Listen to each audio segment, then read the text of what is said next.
Queen of hills Darjeeling. দার্জিলিংয়ের সবটাই যেন বৈচিত্র্যময়, যেদিকে তাকাই সেদিকটাতেই যেন চোখে পড়ে পাহাড়ের অপূর্ব সৌন্দর্য। কিন্তু পাহাড় ছাড়াও দার্জিলিংয়ের দেখার মতো রয়েছে বেশ কিছু সাইট সিইং এর জায়গা, যেগুলোকে আমরা সাধারণত 2 পয়েন্ট, 3 পয়েন্ট, 5 পয়েন্ট, 7 পয়েন্ট, এমনকি মিক্স পয়েন্ট বলেও জানি। এটা করে ক্রিয়েট হয় প্রচুর কনফিউশন। তো চলো আজ সকল কনফিউশন দূর করে আমরা ঘুরে আসি দার্জিলিং থেকে। হে, গুড মর্নিং এভরিওয়ান। তো দার্জিলিংয়ে আজকে আমাদের দ্বিতীয় দিন, আর আজকে কিন্তু আমরা করব দার্জিলিংয়ের লোকাল সাইট সিইং। তো নতুন একটা দিন সূচনা করছি, আর আজকে আমরা পুরো দার্জিলিংটা ঘুরে দেখবো। অ্যাকচুয়ালি আমরা দার্জিলিংয়ের জন্য 2টো দিন আমরা কিন্তু রেখেছি লোকাল সাইট সিইংয়ের জন্য। তো আজকে আমরা দার্জিলিংয়ের সমস্ত লোকাল সাইট সিইং যেগুলো আছে সেগুলো একে একে কভার করব। আশা করছি তোমরা আজকের ভিডিওটা খুব এনজয় করবে, খুব ইনফরমেটিভ হবে। যেখানে যেখানে যাব, কত দূরত্ব, কত এন্ট্রি ফি, কীরকম সেই জায়গাটা, সেই সব কিছু কিন্তু তোমাদেরকে জানাবো আজকের এই ভিডিওটাতে। তো ভিডিওটা শেষ অবধি দেখার জন্য অনুরোধ থাকলো, এবং প্রত্যেকবার মতো যেটা বলে থাকি, ভিডিওটা ভালো লাগলে লাইক, কমেন্ট, শেয়ার এবং সাবস্ক্রাইব। তো চলো এবার আজকের ভিডিওটা শুরু করা যাক। হোটেল থেকে বেরিয়ে আমরা এগিয়ে চলি আমাদের প্রথম গন্তব্যস্থলের দিকে। তো সেখানে যাওয়ার আগে তোমাদেরকে একটু 2 পয়েন্ট, 3 পয়েন্ট, 5 পয়েন্ট, 7 পয়েন্ট এবং মিক্স পয়েন্টের ব্যাপারে একটা বিশদ আইডিয়া দিয়ে দিই, কারণ এইগুলোর ওপরই কিন্তু তোমাদের ট্যাক্সি ফেয়ার ডিপেন্ড করে। প্রথমে আসা যাক 2 পয়েন্ট, যেখানে আছে রক গার্ডেন এবং গঙ্গামায়া পার্ক। এরপরে তোমাদেরকে একটু 3 পয়েন্টের ব্যাপারে বুঝিয়ে দিই, যেখানে 3টে spot, tiger hill, Batasia loop এবং ঘুম মনেস্ট্রি। এরপরে আসা যাক 5 পয়েন্টের ব্যাপারে, যেটা অতটা ফেমাস না হলেও অনেকেই কিন্তু করে। জাপানিজ টেম্পল, পিস প্যাগোডা, আভা আর্ট গ্যালারি, টালি মনেস্ট্রি এবং ধীরধাম টেম্পল। এরপরে আসা যাক সবচেয়ে জনপ্রিয় রুট, যেটা হচ্ছে 7 পয়েন্ট, যার মধ্যে পড়ে zoo, Himalayan mountaineering institute, ropeway, museum, Rangit valley tea garden, Tenzing rock এবং তিবেতিয়ান রিফিউজি। এরপরে মিক্স পয়েন্ট, যেটা এই সবকিছুর মিক্সচার, যার মধ্যে zoo, HMI, ropeway, museum, Rangit valley tea estate, Tenzing rock, Tibetan refugee, Japanese temple এবং পিস প্যাগোডা পড়ে। এবার আসা যাক ক্যাব ফেয়ারের ব্যাপারে। তো তোমরা যদি 2 পয়েন্ট ট্রাভেল করো, সেক্ষেত্রে তোমাদের 2000 টাকা পড়বে। 3 পয়েন্ট হলে 1500, 5 পয়েন্ট হলে 2500, 7 পয়েন্ট হলে 3000 এবং মিক্স পয়েন্টের জন্য 3500 টাকা তোমাদের গাড়ি পিছু লাগবে। চলো এবার আমরা যাই আমাদের প্রথম ডেস্টিনেশনে। তো চলে আমরা আমাদের লোকাল সাইট সিইং এর প্রথম স্পটে, জাপানিজ টেম্পল এবং পিস প্যাগোডা। তো সবার প্রথমে পড়বে জাপানিজ টেম্পল। এইটা হলো জাপানিজ টেম্পল, এটা কিন্তু একটা বুদ্ধ মন্দির, আর ওয়ার্ল্ড পিস প্যাগোডা হচ্ছে এই দিকে। তো তোমাদেরকে পিস প্যাগোডাটা দেখাবো, আগে জাপানিজ টেম্পলটা দেখিয়ে নিই।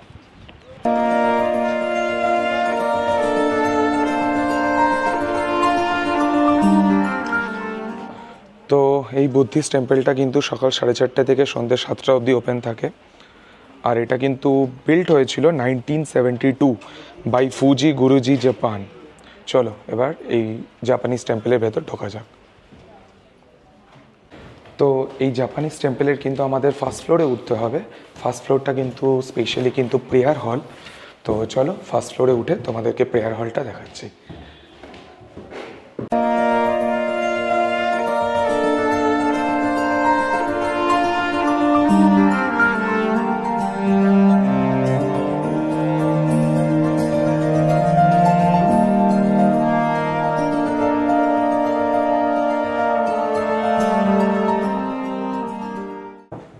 তো এখন আমি আছি জাপানিজ টেম্পলের ভেতর। এটা কিন্তু বেসিক্যালি প্রেয়ার হল। তোমাদেরকে পুরো জাপানিজ টেম্পলটাই কিন্তু আমি ঘুরিয়ে দেখালাম, আর এইখান থেকে কিন্তু পার্কিং এরিয়া দেখা যাচ্ছে, আর এই দিকটায় হচ্ছে পিস প্যাগোডা, যেটার জন্য কিন্তু এখন আমরা যাব। চলো let's go to piece pagoda. তো এখন কিন্তু আমরা চলে এসেছি জাপানিজ টেম্পলের পাশে থাকা পিস প্যাগোডা, যেটাকে কিন্তু শান্তিস্তূপাও বলা হয়। আর ওয়ার্ল্ডে যতগুলো শান্তিস্তূপা আছে তার মধ্যে কিন্তু এটা অন্যতম ফেমাস একটা শান্তিস্তূপা। আর এখানে কিন্তু জাতি, ধর্ম, বর্ণ নির্বিশেষে সবাইকে কিন্তু সেমভাবে এখানে গণ্য করা হয়। তোমাদেরকে একটু দেখাই শান্তিস্তূপাটা, অসাধারণ সুন্দর।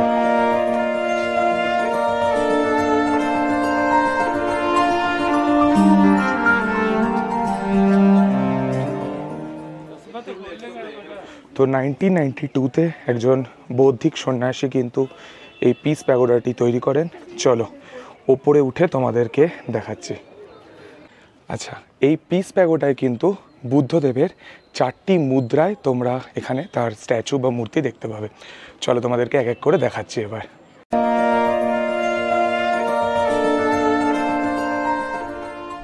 যে মুদ্রাটা দেখতে পাচ্ছ সেটা কিন্তু বার্থ বা জন্ম। এরপরে তোমাদেরকে এই বুদ্ধের বাকি যে মুদ্রাগুলো সেগুলো এক এক করে দেখাবো। চলে এসো।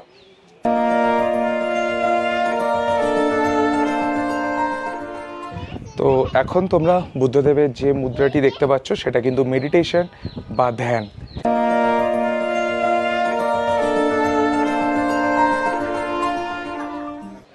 তো এখন তোমরা যে মুদ্রাটা দেখতে পাচ্ছ সেটা কিন্তু সারমন বা ধর্মপ্রচার।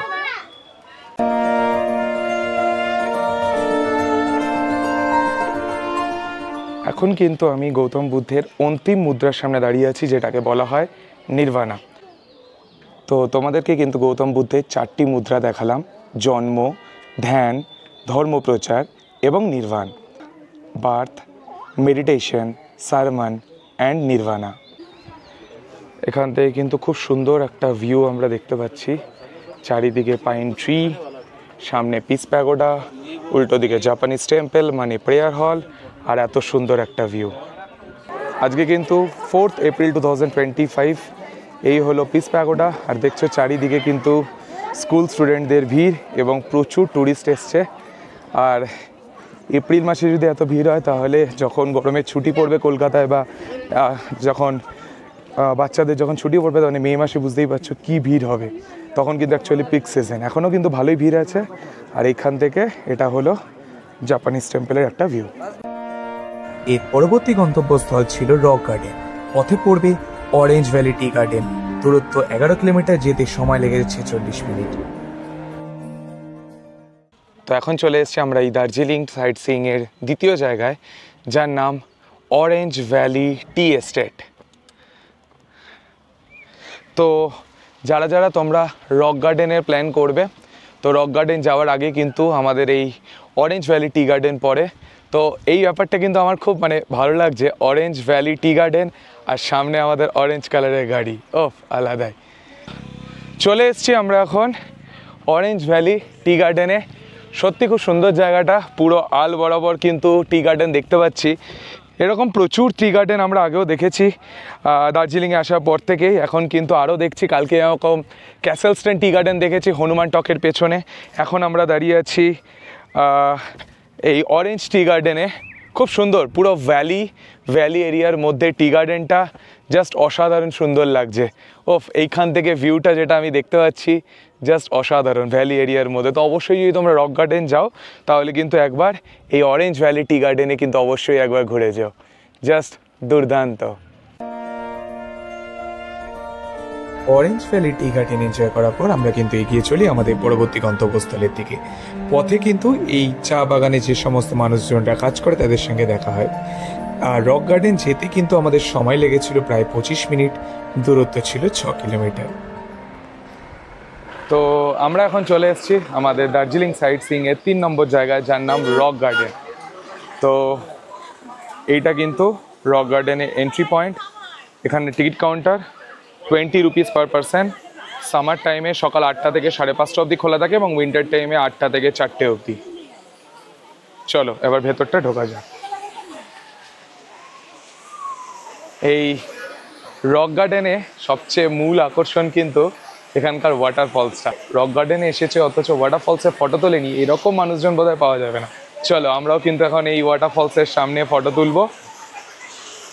অলরেডি কিন্তু বাবা ফটো তুলতে শুরু করে দিয়েছে।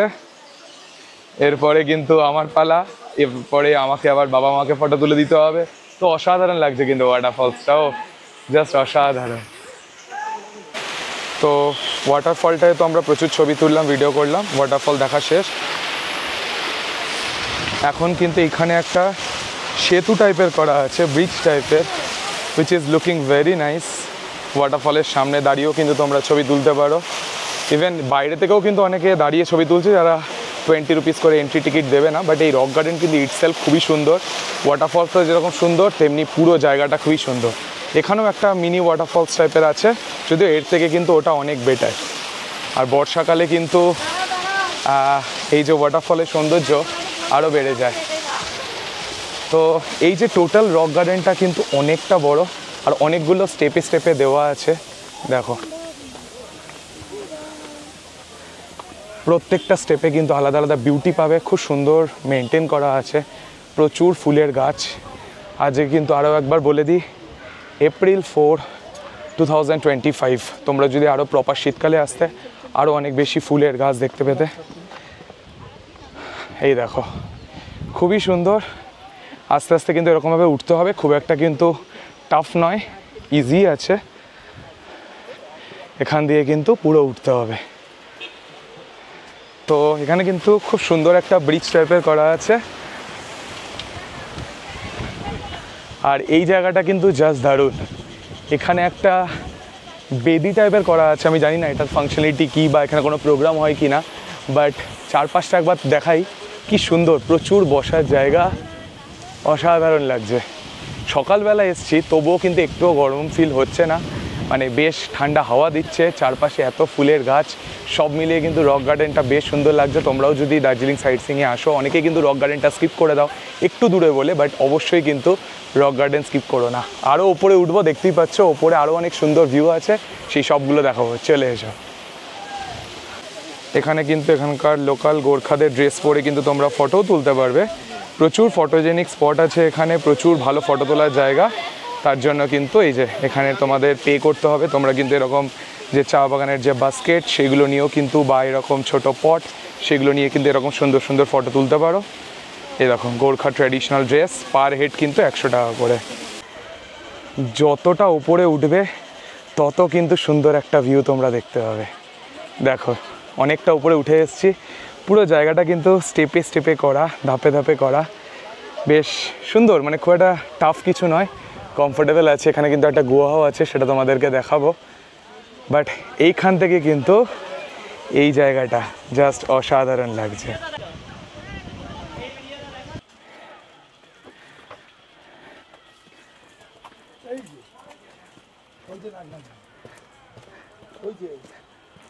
এবার তোমাদেরকে এই রক গার্ডেনে দেখাবো একটা এক্সক্লুসিভ জিনিস, যেটা কিন্তু সবাই রক গার্ডেনে এসেও কিন্তু জানতে পারে না, কারণ অনেকটা উপরে উঠতে হয়, সেজন্য কিন্তু অনেকেই আসে না। এখানে একটা নাগনাগিনের গুফা আছে, মানে নাগনাগিনের কেভ বা গুহা যেটাই বলো না কেন, সেটা তোমাদেরকে এবার দেখাবো। দেখো অনেকটা উপরে, নাইস। অলরেডি কিন্তু বাবা মা এখানে ছবি তুলতে শুরু করে দিয়েছে। চলো এটা জুম করে তোমাদেরকে দেখাই। দেখো এখানে মনে করা হতো যে আগেকার দিনে নাকি নাগ নাগিন নাকি এই গুহাতেই নাকি অবস্থিত ছিল, এই গুহাতেই নাকি তারা থাকতেন, মিলন করতেন সব কিছু। সেজন্য কিন্তু এখানে একটা নাগ নাগিনের গুফা তৈরি করা হয়েছে। অসাধারণ সুন্দর, খুব ভালো সরকারের প্রচেষ্টা যে রক গার্ডেনটাকে এত সুন্দর করে পর্যটকদের জন্য ওপেন করা হয়েছে। সত্যি খুব সুন্দর লাগছে। অবশ্যই যদি তোমরা আসো দার্জিলিং সাইট সিইংয়ে, রক গার্ডেন কিন্তু কোনোভাবে মিস করো না, আমি কিন্তু বারবার তোমাদেরকে এই কথাটা বলছি। আর যেহেতু আমরা দার্জিলিংটাকে মনে করি একটি ফ্যামিলি ডেস্টিনেশন, তো অবশ্যই যদি তোমরা দার্জিলিংয়ে আসো আর তোমাদের সঙ্গে যদি থাকে চিলড্রেন, তাহলে কিন্তু রক গার্ডেন কিন্তু হতে পারে তোমাদের জন্য একটি পারফেক্ট প্লেস। এখানে যেরকম ফুলের গাছ আছে, তেমনি কিন্তু সুন্দর বাগান আছে, বিভিন্ন ওয়াটারফলস আছে, এবং তার সঙ্গে সঙ্গে নাগ নাগিনের গুহা, সব মিলিয়ে কিন্তু জাস্ট দুর্দান্ত। তো রক গার্ডেন থেকে বেরিয়েই কিন্তু পাশে অনেক ছোট ছোট স্টল টাইপের আছে, যেখান থেকে আমরা এখন চা খাচ্ছি আর একটা প্লেট ভেজ মোমো নিয়েছি। চাটা কেমন বানিয়েছে? ভালো লেগেছে? তো আমরা এখন ভেজ মোমো খাচ্ছি। রক গার্ডেনে বাইরে বেরিয়ে যেখানে চা খেলাম সেখানে এক প্লেট ভেজ মোমো নেওয়া হয়েছে। তো ভেজ মোমোটা ট্রাই করা যাক।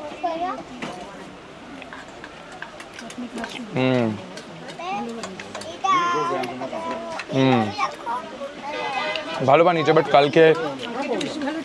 কালকে এটা ডাউহিলে খেয়েছি, ওটা অনেক বেশি ভালো ছিল। এরপরে আমরা এগিয়ে যাই আমাদের পরবর্তী গন্তব্যস্থল, one of the famous destination ডালি মনেস্ট্রি।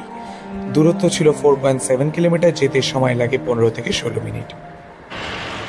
তো চলে এসেছি আমরা আমাদের দার্জিলিং সাইট সিইংয়ের 4 নম্বর স্পটে, যার নাম ডালি মনেস্ট্রি। এটা কিন্তু দার্জিলিংয়ের সবচেয়ে বড় মনেস্ট্রি, তিবেতিয়ান মনেস্ট্রি।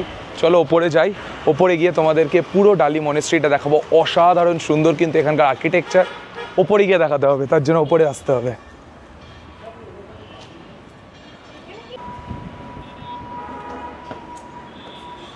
তো এই ডালি মনেস্ট্রিতেই কিন্তু বিখ্যাত টলিউড মুভি টনিকের শুটিং হয়েছিল। কোন জায়গাটা? চলো ওপরে যাই, ওপরে গিয়ে দেখাচ্ছি। 30টা মতো সিঁড়ি ওপরে আমাদের আসতে হবে। খুব সুন্দর, এখান থেকেও পুরো দার্জিলিং শহরটাকে দেখা যাচ্ছে, খুব সুন্দর। কিন্তু আরও ওপরে উঠবো আর্কিটেকচারাল ভিউটা দেখানোর জন্য। চলে এসো।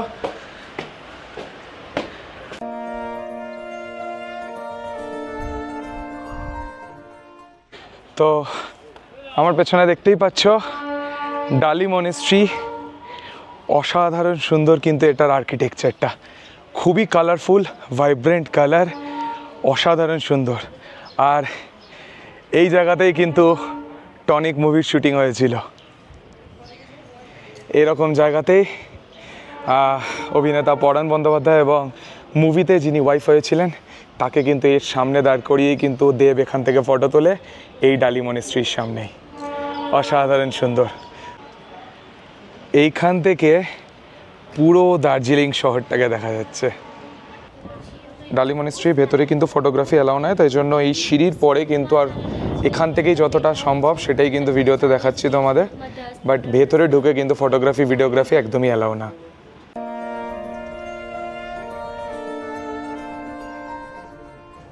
তো এই ডালি মনেস্ট্রির পাশেই কিন্তু একটা গৌতম বুদ্ধের স্ট্যাচু রাখা আছে। এই জায়গাটা কিন্তু খুব সুন্দর করে বানানো আছে, খুব সুন্দর লাগছে জায়গাটা। এই হলো গৌতম বুদ্ধের স্ট্যাচু। তো আমাদের ডালি মনেস্ট্রি কিন্তু ঘোরা পুরোপুরি কমপ্লিট। খুব সুন্দর লাগলো ডালি মনেস্ট্রি, যেখানে টনিকের শুটিং হয়েছিল সেই জায়গাটাও কিন্তু তোমাদের দেখিয়েছি। চলে এসছে আমাদের পেছনে আমাদের গাড়ি। এখন কিন্তু আমরা যাচ্ছি দার্জিলিংয়ের one of the famous restaurant, সেখানে লাঞ্চ করতে। তো যেমন তোমাদেরকে কথা দিয়েছিলাম, চলে এসেছি মল রোডের ওপরে অবস্থিত দার্জিলিংয়ের ওয়ান অফ দ্য ফেমাস একটা রেস্টুরেন্ট, যার নাম ক্লিনারিস।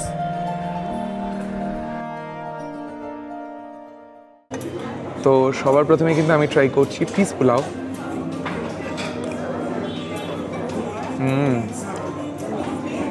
অন্যরকম খেতে, হালকা সেন্টার আছে। এবার আমি ট্রাই করছি মালাই কোপ্তা।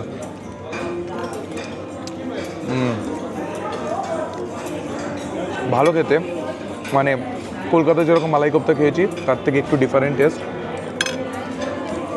তো এইবার কিন্তু আমি ট্রাই করছি গ্লিনারি স্পেশাল চপসি। প্রচুর কিছু দিয়েছে। এই দিক থেকে দেখতে পাচ্ছি ডিমের পোচ, প্রচুর সবজি, যার মধ্যে চিকেন আছে, প্রন আছে। দেখো প্রনগুলো সাইজগুলো তোমাদের দেখিয়ে দিই। প্রনগুলো সাইজ কিন্তু বেশ বড় বড়।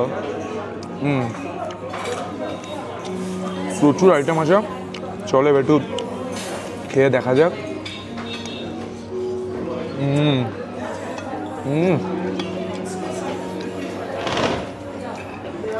টু গুড, সত্যি বলছি দুর্দান্ত খেতে। তোমরা যদি গ্লিনারিতে আসো প্লিজ একবার হলেও চপসিটা ট্রাই করো, খুব সুন্দর খেতে। তো গ্লিনারিসে খাওয়া দাওয়া শেষ করে আমরা কিন্তু একটু মল রোডে ঘুরে নিই। মল রোডটা কিন্তু সত্যি জাস্ট মন কেড়ে নিয়েছে। তো দার্জিলিংয়ে এসেছি, মল রোডের সামনে আই লাভ দার্জিলিং সাইনেজের সামনে ফটো তুলবো না, এগুলো কি হয়? দেখো এইগুলোই ছোটো ছোটো মেমোরিজ, যেগুলো আমার মনে হয় অবশ্যই কিন্তু তোমাদের ফুলফিল করা উচিত। তো আমরাও কিন্তু সেই আই লাভ দার্জিলিং সাইনেজের সামনে ফটো তুললাম। কালকে তুলেছিলাম আই লাভ কার্শিয়াংয়ের সামনে, এরপরে যখন মিরিকে যাব আই লাভ মিরিক। তো এই সাইনেজগুলোর সামনে কিন্তু প্রচুর ফটো তুলবো। তো এখন কিন্তু আমরা চলে এসেছি ভানুভবনের সামনে, যেখানে আমাদের ক্যাব আমাদের জন্য ওয়েট করছে। ড্রাইভার দাদা, গাড়িতে উঠে আমরা যাব আমাদের পরবর্তী স্পটে। মল রোড থেকে এরপরে আমরা এগিয়ে চলি আমাদের পরবর্তী গন্তব্যস্থলগুলোর দিকে।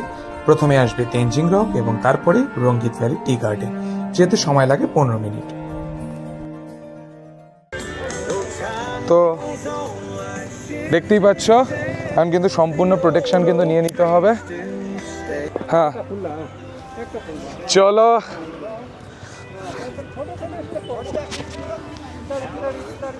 তো এখন কিন্তু রক ক্লাইম্ব করছি। আসছে মা?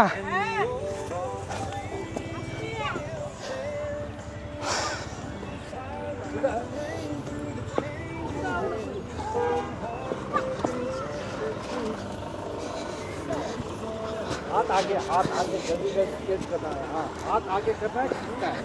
ओके, हाँ, हाथ आगे खींचना है। हाँ, यस, वेरी गुड। ओके, ও ও ফাইনালি করে নিয়েছি। ওঠাটা কিন্তু অনেক ইজি, নামাটা কিন্তু একটু টাফ। সে নামাটাই কিন্তু আস্তে আস্তে নামতে হবে। ও one of the wish list, সেটা কিন্তু আমার পূরণ হয়ে গেল।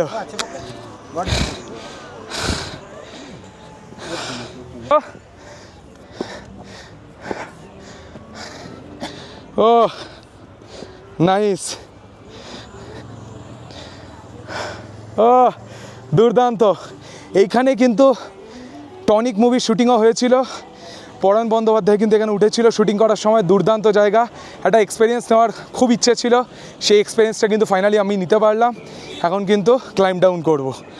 बॉडी पीछे पूरा और पीछे ओके हाँ ओके, सेम थोड़ा नीचे है, स्टेप थोड़ा नीचे। हाँ, दोनों पैर एक साथ रखे वहाँ पे। हाँ ओके, अभी बॉडी लीन, बॉडी पूरा लीन, बॉडी लीन, हाथ नीचे। हाँ वेरी गुड। ओके बॉडी पीछे गिरे ना, बॉडी पूरा पीछे। हाँ, चेंज करते जाइए। हाँ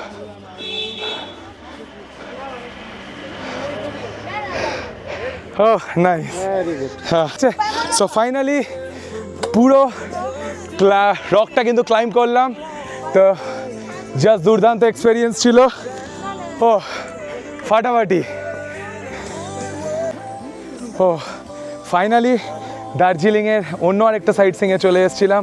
সাইট সিং বলে ভুল হবে, এটা অ্যাকচুয়ালি অ্যাডভেঞ্চার। আমার পেছনে যে রকটা দেখতে পাচ্ছ তেনজিং রক। আচ্ছা इसका हाइट कितना है? इसका तो बहुत है ना, इसका पीछे से बहुत है। फिर भी ये जो मैंने क्लाइंब किया ये कितना? 45 फीट। पीछे 300 फीट। 300? नहीं, मैंने जो किया वो 45 ফিট।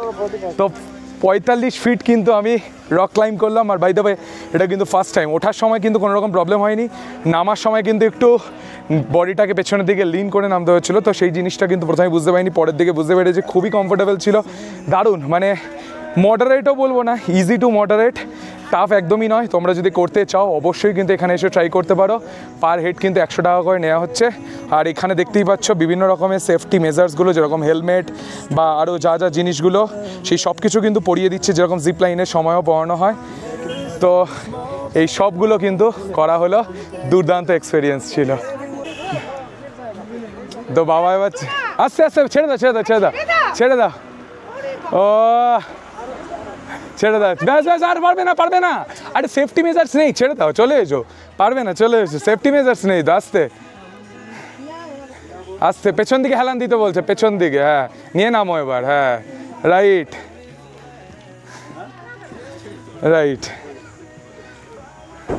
ছেড়ে দাও। সেফটি মেজার্স ছাড়া করে এগুলো কেউ? অবশ্যই কিন্তু তোমরা যদি করো সেফটি মেজার্স অবশ্যই নিয়ে নিও, আদারওয়াইজ কিন্তু পড়লে কিন্তু প্রচণ্ড যাতা অবস্থা হবে। বাট হ্যাঁ একটা জিনিস বলে দিই, টনিক মুভিতে যেরকম দেখানো হয়েছিল না, যে প্রচণ্ড এক্সট্রিম, মানে পরাণ বন্দ্যোপাধ্যায় পারছিল না, হাঁপাচ্ছিল লিটারেলি, দেব তাকে এনকারেজ করছিল যে পারতেই হবে, বাট সেরকম কিন্তু কিছুই নয়। মুভিতে অবভিয়াসলি অনেক বেশি গালগপ্প দেখানো হয়, বাট সত্যি দুর্দান্ত লাগলো। আমার তো করে ফাটাফাটি লেগেছে। এই টোটাল ভিউটা তোমরা কেমন লাগলো, আমার টোটাল জার্নিটা অবশ্যই কিন্তু আমাকে কমেন্ট বক্সে লিখে জানাতে ভুলো না। সো চলে এসেছি দার্জিলিং সাইট সিইংয়ের অন্তিম জায়গায়, রঙ্গিত ভ্যালি টি এস্টেট। একটু আগে গেছিলাম তেনজিং রকে, ক্লাইম্ব করলাম, দুর্দান্ত এক্সপিরিয়েন্স ছিল। এখন চলে এসেছি রঙ্গিত ভ্যালি টি এস্টেটে। এরপরে কিন্তু আমাদের কাছে ফ্রি কুপন আছে, যেটা দিয়ে আমরা এখানকার অথেন্টিক দার্জিলিং টি টেস্ট করব। বাট চলো আগে একটু ঘোরা যাক, চলে এসো। অসাধারণ সুন্দর জায়গাটা, পুরো ক্লাউডি হয়ে আছে, পুরো মিষ্টি ফগ ক্লাউড। মানে আমি দেখেছি দার্জিলিংয়ে আসার পর থেকেই আলো আঁধারির খেলা, কুয়াশার খেলা, মেঘ রোদ্দুরের খেলা, এগুলো কিন্তু কন্টিনিউয়াস চোখে পড়ছে, অসাধারণ সুন্দর। সেটা কিন্তু এই রঙ্গিত ভ্যালি টি গার্ডেনে এসেও আমরা ফিল করেছি। হ্যাঁ, আমি যদি বলি রঙ্গিত ভ্যালি টি এস্টেটের থেকে কিন্তু আমার অরেঞ্জ ভ্যালি টি গার্ডেনটা কিন্তু অনেক বেশি সুন্দর লেগেছিলো। এবং এর থেকেও নাকি সুন্দর যখন মিরিকের দিকে যাব, Peshok tea garden, Gopaldhara tea garden, ওগুলো নাকি আরও সুন্দর। সেগুলো সবগুলোই তোমাদেরকে পরবর্তী ব্লগগুলোয় দেখাবো। আপাতত রঙ্গিত ভ্যালি টি এস্টেটটা পুরোপুরি এক্সপ্লোর করি, চলে এসো। তো দেখতেই পাচ্ছ আমি কিন্তু চা বাগানের ভেতর ঢুকে পড়েছি। এটাই কিন্তু রঙ্গিত ভ্যালি টি এস্টেট। এখানে কিন্তু খুব সুন্দর সুন্দর ফটো এলো, আশা করছি এর থেকেও ভালো ফটো কিন্তু তোমাদের সামনে দেখাতে পারবো। আর এই সমস্ত ফটো যদি তোমাদের দেখতে হয় তার জন্য কিন্তু আমার ইনস্টাগ্রাম হ্যান্ডেল আর ফেসবুক হ্যান্ডেলটাকে ফলো করে নিতে হবে। আর ব্লগ দেখার জন্য, মিনি ব্লগ দেখার জন্য আমার ইউটিউব চ্যানেল। তো অবশ্যই খুব সুন্দর বাগানটা লাগছে। তো এটা কিন্তু রঙ্গিত ভ্যালি টি এস্টেটের সামনেই একটা দোকান, অনেকগুলো স্টল আছে পরপর। আমরা এসেছি 13 নম্বর স্টলে। এখানে আরেকটা চা আছে, জড়িবুটি মশলা চায়। इसका कितना प्राइस है? जड़ी बूटी मसाला चाय, जड़ी बूटी मसाला चाय का 180 का एक पैकेट है, लेकिन आप 5 पैकेट लीजिए तो आपको 150 का पड़ेगा। ভালো, এটা কিন্তু আগেরটার থেকে আমার বেটার লাগলো, জড়ি বুটি মশলা চায়। তো তোমরা যদি এরকম বিশাল ভাইয়ের সঙ্গে যদি আমাদের মতোই যদি ট্রাভেল করো তাহলে কিন্তু অনেক সুবিধা পাবে। যেরকম আমাদেরকে কালকে বলেছে রোপওয়ের জন্য কোনো রকম ওয়েটিং পিরিয়ড থাকবে না, তেমনি কিন্তু রঙ্গিত ভ্যালি টি এস্টেটের সামনে যে টি স্টলগুলো আছে সেখানে কিন্তু ফ্রি টি কিন্তু আমাদেরকে টেস্ট করাচ্ছে। তো এই রকম যদি তোমাদেরকে সুযোগ সুবিধাগুলো নিতে হয় তো তাহলে কিন্তু তোমাদেরকে বিশাল ভাইয়ের সঙ্গে ট্রাভেল করতেই হবে। এই বলতে বলতেই আমাদের গাড়ি চলে এসছে, গাড়ির নাম্বারও দেখে নাও, WB76B3309। আর এই হচ্ছে আমাদের বিশাল ভাই। ভাই একবার দরওয়াজা ওপেন কিজিয়ে একবার। এই হচ্ছে বিশাল ভাই। नमस्ते। হ্যাঁ, আজকের যে এই ভিডিওটা আমরা এখানেই শেষ করছি। সমস্ত জায়গা তোমাদের ঘুরিয়ে দেখিয়েছি, কোথায় কোথায় এন্ট্রি ফি আছে সেটাও বলেছি, কতক্ষণ সময় লাগে যেতে, কীরকম সেই জায়গাগুলো, সেই ডিটেল তথ্য তোমাদের সঙ্গে শেয়ার করেছি। তারপরেও যদি তোমাদের মনে কোনো রকম প্রশ্ন থাকে অবশ্যই কিন্তু আমার কমেন্ট বক্স ওপেন করা আছে, কমেন্ট করতে ভুলো না। আর প্রত্যেকবারের মতো যেটা বলে থাকি ভিডিও শেষে, ভিডিওটা ভালো লাগলে লাইক করো, কমেন্ট করো, শেয়ার করো আর চ্যানেলটাকে সাবস্ক্রাইব করে আমাদের পাশে দেখো। চলো আজকে ভিডিওটা এখানেই শেষ করছি, এরপর কিন্তু যাচ্ছি মল রোড। পরবর্তী ব্লগগুলোয় চোখ রেখো, এছাড়াও আমার চ্যানেলে মিনি ব্লগগুলো দেখতে কিন্তু ভুলো না। চলো টাটা।